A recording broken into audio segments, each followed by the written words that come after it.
आप सभी को नमस्कार। आज मैं जंतर मंतर से हमारे वन रैंक वन पेंशन का जो आंदोलन 2015 से लगातार जारी था, लॉकडाउन की वजह से यहाँ पे पुलिस ने बैठने से मना कर दिया था। लेकिन जब भी हमारे दिन जैसे 2200 दिन पूरे हुए, उस दिन हम सब सैनिक यहाँ पे इकट्ठे हुए। आज हमारे 2300 दिन पूरे हुए हैं, तो सभी एक सर्विसमैन यहाँ पे जंतर मंतर पे पोल नंबर 8 के पास इकट्ठा हुए हैं, बंगला नंबर 5 के अपोजिट। सरकार से एक अपील करती हूँ कि 2015 से लेके आज तक अपने देश का मान सम्मान गौरव सड़कों पे बैठा हुआ है। और प्रधानमंत्री जी ने खुद वादा किया था 2013 में दिवाली की रैली में कि अगर हमारी सरकार के अंदर में आती है तो 100 दिन के अंदर वन रैंक वन पेंशन लागू किया जाएगा। प्रधानमंत्री जी 3 बार लाल किले से भी बोल चुके कि मैंने वन रैंक वन पेंशन दे दिया, जो कि सच नहीं है। वन रैंक वन पेंशन आज तक सैनिकों को नहीं मिला है। 2300 दिनों से लगातार यहाँ बैठे हुए हैं सड़कों पे। सुप्रीम कोर्ट में केस चल रहा है। 8 नवंबर 2021 को सुप्रीम कोर्ट में सुनवाई है। सुप्रीम कोर्ट पे उम्मीद है, भरोसा है कि सैनिकों को शायद न्याय जरूर मिलेगा। सरकार ने बहुत सारे अत्याचार किए हैं। सरकार किसी की हितैषी नहीं है, ना ये जवानों की है, ना ये किसानों की है, ना युवाओं की है। प्रधानमंत्री जी ने 2014 में वादा किया था कि पहली कलम से किसानों का कर्जा माफ करूंगा। किसानों का कर्जा माफ नहीं किया। किसानों की आमदनी दुगनी करने की बात की थी। आज 10 महीने से ज्यादा हो गए किसान बॉर्डरों पे डटे हुए हैं। किसानों की आमदनी तो दुगनी नहीं की, उनकी लागत जरूर दुगनी कर दी। डीजल का भाव बढ़ा दिया, खाद का बढ़ा दिया, बीज का बढ़ा दिया, ट्रैक्टर की बुआई रोक। कितना लोगों को जीना मुश्किल हो रहा है। आत्महत्या कर रहे हैं किसान। जवान सड़कों पे बैठा हुआ है। देश का जो जिन्होंने 62, 65, 71 की लड़ाइयाँ लड़ी, वो देश का गौरव आज सड़कों पे बैठ के अपने हक की लड़ाई लड़ रहा है। रिजर्विस्ट भाई जिन्होंने तीनों लड़ाइयों में भाग लिया और उनको 9,810 रुपये पेंशन मिल रही है। देश के राष्ट्रपति से अपील करती हूँ कि जिन सैनिकों ने देश के लिए 3 लड़ाइयाँ लड़ी, उनको कम से कम 15,000 रुपये तो पेंशन दी जानी चाहिए। वो देश का गौरव है। उस टाइम वो पौने 2 लाख के करीब सैनिकों को वहाँ से फौज से जबरदस्ती पेंशन भेजा गया था। आज तो बहुत कम संख्या में बचे हुए हैं। तो मैं यही कहूँगी, देशवासियों जागो, आवाज उठाओ, डरो मत। अगर कोई तानाशाही सरकार अपनी मनमर्जी चला रहे तो उसके हक की आवाज उठाओ। ये आज जो सैनिक सड़कों पे बैठे हैं, आप सोच रहे हैं कि सिर्फ अपने वन रैंक वन पेंशन के लिए बैठे हैं। किसान सड़कों पे बैठे हैं तो आपको लगता है किसान अपने हकों के लिए बैठे हैं। नहीं, किसान भी पूरे देश के लिए बैठे हुए हैं। देश को बचाने की लड़ाई लड़ रहे हैं। आज़ादी की लड़ाई तो अंग्रेजों के साथ लड़ी गई थी, ये आज़ादी की दूसरी लड़ाई समझे। देश की हर सरकारी संपत्ति को प्राइवेट हाथों में सौंपा जा रहा है। हरियाणा में तो 153 स्कूलों को, सरकारी स्कूलों को बंद कर दिया गया। गरीब का बच्चा कहाँ जाएगा? उसके पास पैसा नहीं है प्राइवेट स्कूल में बच्चा भेजने के लिए, फीस नहीं दे पाएगा वो। सरकारी स्कूल होंगे नहीं तो उनके बच्चे तो अनपढ़ रहेंगे, गरीब रहेंगे, तो मजदूरी करेंगे या भीख मांगे। उससे देश का विकास नहीं होगा। हिम्मत नहीं है ना, तो जवान हिम्मत हारेंगे। जवान यहाँ डटे हुए हैं 2300 दिनों से, और 2300 दिन बैठना पड़ा तब भी यहाँ बैठेंगे। और किसान 10 महीनों से ज़्यादा हो गया बॉर्डरों में डटे हुए हैं। किसान भी पीछे घरों में नहीं जाएगा तब तक सरकार किसानों का हक नहीं दे देती, तीनों कृषि कानून वापस नहीं कर लेती। मैं एक किसान की बेटी हूँ और एक सैनिक की पत्नी हूँ। जय जवान, जय किसान, जय हिंद। अभी 21 सितंबर को TSW के सेक्रेटरी साहब मिस्टर अनंत साहब और जॉइंट सेक्रेटरी मिस्टर पुटी हैं कोई, उनके साथ हुआ और ये मीटिंग 1 घंटा 20 मिनट चली। इसमें ग्रुप कैप्टन गांधी साहब, विंग कमांडर नैब साहब, सुदेश और लेफ्टिनेंट पांडे थे और मैं। हम सब ने ये सारे पॉइंट पहले डिस्कशन कर लिए थे और हम तैयार थे हर एक डिटेल्स के साथ, और उनके साथ जो हमारे लॉजिक थे वो सारा कुछ लेके हम गए हुए थे। हमने उनको सारे पॉइंट बताए। पॉइंट इस प्रकार थे। सबसे पहले इम्प्लीमेंटेशन ऑफ फुल OROP। दूसरा पॉइंट था एक्स सर्विसमैन कमीशन, जो अभी तक नहीं बना। तीसरा पॉइंट था रिजर्व वैकेंसीज जो है हमारी फौजियों की, वो पूरी की पूरी फिल होनी चाहिए। चौथा पॉइंट था कि हमारे कोई भी कमेटी या कमीशन बैठे उसमें हमारा फौज का, चाहे वो सर्विंग या रिटायर्ड मेंबर, मैंडेटरी होना चाहिए। पांचवा पॉइंट था रिजर्विस्ट और विडोज की पेंशन एनहांसमेंट के लिए। हमने आगे सरकार से ये कहा हुआ है कि वो पेंशन उनको पूरी दे, लेकिन डिटेल मैं बाद में बताऊंगा। उसके बाद एक कॉवेनेंट एक्ट एक बना हुआ है यूके का।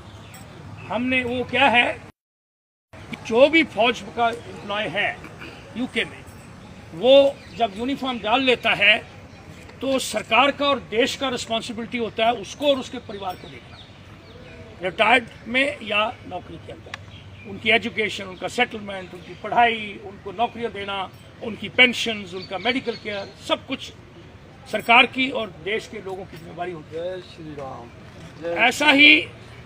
ऐसा ही प्रोग्राम उन्होंने बनाया अपने हिंदुस्तान के लिए भी होना चाहिए। और ये आगे पुटअप भी हुआ एक दफ़ा पार्लियामेंट में।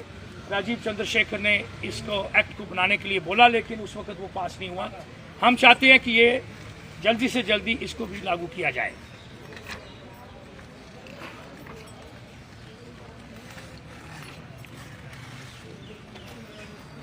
अगला पॉइंट है अश्योर्ड सेकंड कैरियर की 60 साल तक गवर्नमेंट के एक्ट ऑफ पार्लियामेंट से सेकंड अश्योर्ड कैरियर 60 साल तक मिलना चाहिए। वो रिजर्व वैकेंसीज, और इसमें यह सरकार का ड्यूटी है कि हमारे जो जवान 35 साल में रिटायर हो जाते हैं उनका वहाँ तक ड्यूटी उसको पूरा मिलना चाहिए नौकरी। अगला पॉइंट है शॉर्ट सर्विस कमीशन ऑफिसर्स का।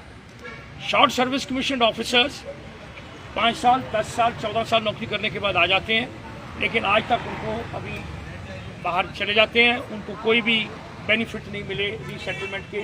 जो कुछ परमानेंट कमीशन मिल जाता है उनको, लेकिन गवर्नमेंट की तरफ से लिखित में या अदरवाइज कोई उनका देखभाल नहीं पूरी तरह से हो रहा। तो उनके लिए हम बहुत देर से, जब पिछले वाले जो डिफेंस मिनिस्टर थे जो अभी नहीं है, पारेकर साहब, उन्होंने एक ग्रांट भी उनके लिए बनाई थी कि जिन्होंने 14 साल कराया तकरीबन 42 लाख रुपए हम उनको एक वन टाइम ग्रांट दें, और जिनको 10 साल कराया उनको 22 लाख के करीब। लेकिन अभी तक वो रिकमेंडेशन ही है या कहाँ पड़ी हुई है हमें मालूम नहीं है, या उनको भी दूसरा कैरियर के लिए रीसेटल करें, और जिसको परमानेंट कमीशन नहीं मिला दूसरी जगहों के ऊपर, पब्लिक सेक्टर अंडरटेकिंग वगैरह के ऊपर, वहाँ पे। अगला पॉइंट है जो हमारे ऑनरी रैंक्स हैं। ऑनररी रैंक्स को, जो ऑनररी रैंक का पेंशन मिलना चाहिए। हमारे हवलदार और नायब सूबेदार बने हैं, उनको भी कईयों को नहीं मिला, चाहे सुप्रीम कोर्ट ने उसका ऑर्डर दे दिया है, लेकिन ऑनररी सूबेदार साहब और ऑनररी सूबेदार मेजर साहब इक्वलेंट इन दूसरे सर्विसेज में, उनके लिए कोई पॉइंट, उनको ऑनररी रैंक नहीं मिलता, वो अपनी पेंशन ले रहे हैं। ये भी हमारा एक पॉइंट है जो उनको बताया हमने।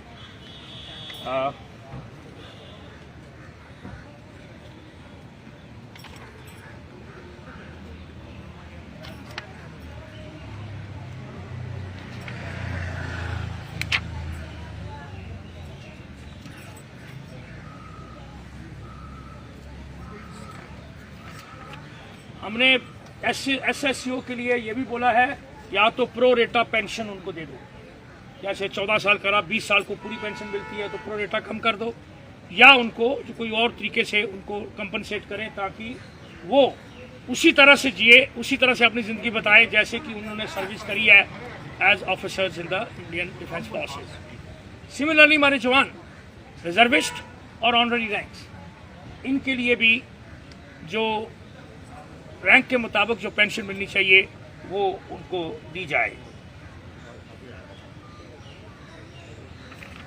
अगला मेजर पॉइंट जो हमने डिस्कशन किया वो था ईसीएचएस के ऊपर। ईसीएचएस के हेल्थ केयर के 4-5 पॉइंट हैं। एक तो जो फंड हैं ईसीएचएस को नहीं मिलते, और वो आगे जो हॉस्पिटल्स हैं उनको टाइम से नहीं देते, और वो हमारे लोगों को एक्सेप्ट नहीं करते। तो ये बहुत से करोड़ों में पैसा पड़ा हुआ है। Last known figure is 1000 crore rupees, 1000 crore रुपया जो एम्पैनल्ड हॉस्पिटल का अभी तक पेमेंट नहीं करा हुआ।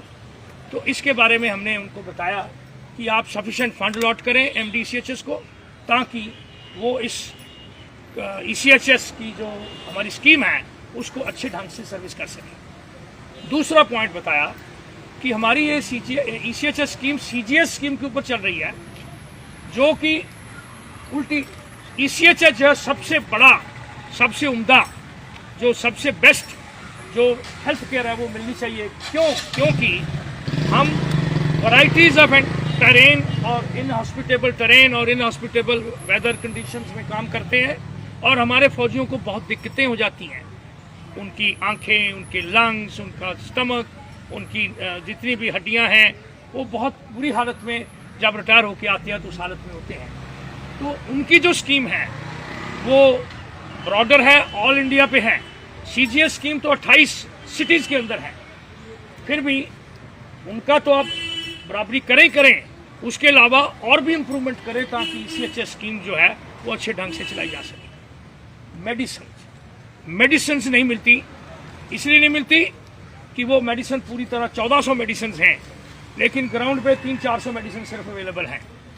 बाकी मेडिसिन जो डॉक्टर लिखते हैं वो अवेलेबल हमारे पेशेंट्स को नहीं है ECHS क्लिनिक में, और वो बोल देते हैं कि आप लोकल परचेज कर लो।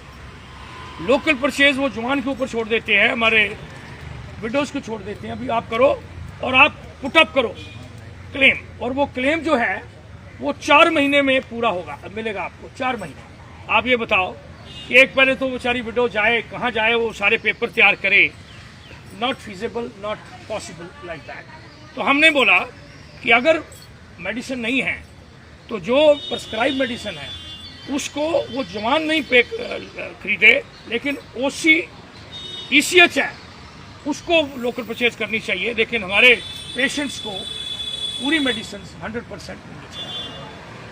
अगला पॉइंट था कि जो हमारे डिपेंडेंट्स हैं उनको ये एक्सेप्ट नहीं करते, तो जितने हमारे डिपेंडेंट्स हैं उनको, जो ऑथोराइज डिपेंडेंट्स हैं उनको, जो मिलिट्री हॉस्पिटल्स में, इवन एक्स सर्विसमैन को भी एक्सेप्ट नहीं किया, और हमारे 1-2 का इस दुनिया से चले गए।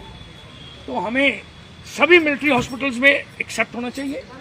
और दूसरा, जो ECHS ECHS जो इम्पैनल्ड हॉस्पिटल है वहाँ पे हमारे डिपेंडेंट्स को वेलकम करके उनको ठीक ढंग से ट्रीट करना चाहिए। तो ये भी हमने उनको बताया कि हेल्थ केयर जो है और ECHS स्कीम कंटिन्यूसली अपग्रेड होनी चाहिए विद द लेटेस्ट प्रोसीजर्स। कोई प्रोसीजर इंडिया में आ गया कहीं पे भी तो वो ऑटोमेटिकली जो ECHS का प्रोसीजर लिस्ट है उस पर आ जाना चाहिए, जो कि आज नहीं है। इट टेक्स 2 years जब उसको लाया जाए। तो साथियों, ये थे पॉइंट हमारे। कोई और रह गया? मेजर पॉइंट यही था सर। हैं? मेजर पॉइंट यही था। ये मैं जब पढ़ूंगा तो फिर और बाकी सबको मेल मिल गई है। अच्छा, तो ये मैंने तो आज 2300 दिन पूरे हो गए हैं वन रैंक वन पेंशन और चिट्ठी जो है ये की मांग को करते हुए पूर्व सैनिक संगठनों को। आपके पास ये चिट्ठी प्रिंट करके ये थे साहब मेजर जनरल सतबीर सिंह, सेना मेडल।